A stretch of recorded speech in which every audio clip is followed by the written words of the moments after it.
Photoshop is the industry standard program for image manipulation. From editing existing images to creating something from scratch, Photoshop is the professional program to use. So let's take a quick look at the interface and some things you'll want to set up if this is the first time you're using it.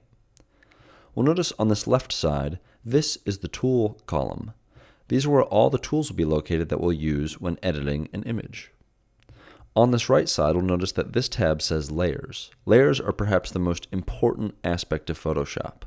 An image can have one to as many layers as you need, depending on what you're trying to edit or create. Something I like to tell everyone for the first time that you're using Photoshop is to go to Preferences and then to the Performance tab. Now, by default, the history states in Photoshop are set to 20. So that means if you make a mistake and you want to go back, you can only go back to 20 moves. Well, we really want to go back as many as possible, so I like to set my default history state to 1000. Something else you might want to change is how much RAM that your program is going to use. Now, this is going to depend on how much RAM you have on your computer. I tend to set mine somewhere around 2000 because I know that my file sizes get to be rather large, so I need more RAM to accommodate those types of files.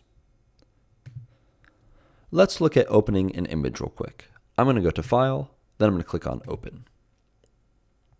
So this went straight to my desktop. Your image might be located anywhere on your computer. I'm just going to open this Photoshop icon.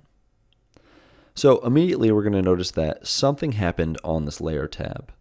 This says background and it's locked. If you want to move or even edit parts of this layer, well, right now we can't. It says could not use move tool because the layer is locked. The quickest way to get around this is to simply double click and just hit OK. Now that lock is gone, it no longer says background and it's turned into a layer. So I can move it, I could do whatever I want. A good habit is to get into naming your layers. So I'm just going to name this Photoshop icon.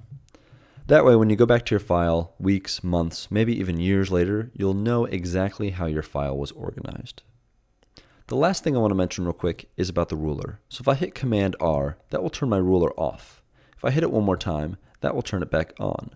So the rulers are both horizontal and vertical. Now if I right click on the upper left corner, I can actually change what units my ruler is in. So sometimes we like pixels, sometimes we like inches. It just depends on what you're working on. But it's a good idea to know that the rulers exist and you can change their units.